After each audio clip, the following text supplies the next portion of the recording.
എന്തായാലും ഇത്തവണ വരാൻ പറ്റില്ല അമ്മ. നിങ്ങൾ എന്തായാലും ആഘോഷിച്ചു. ശരി അമ്മ.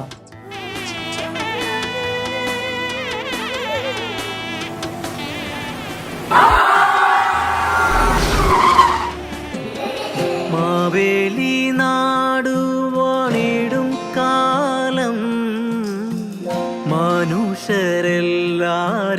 ഒന്നുപോലെ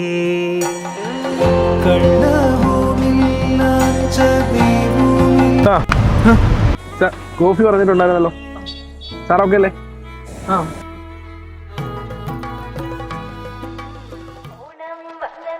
തിരുവാതിരകളി ഉണരുന്നേ മേലെ മാനത്തും മാമ്പൂ പോകുന്നേ നേരം ആയില്ലേ മലയാളക്കര അറിയണ്ടേ ആർപ്പോ എന്നോതൻ തുളിതാലം കേട്ടുന്നേ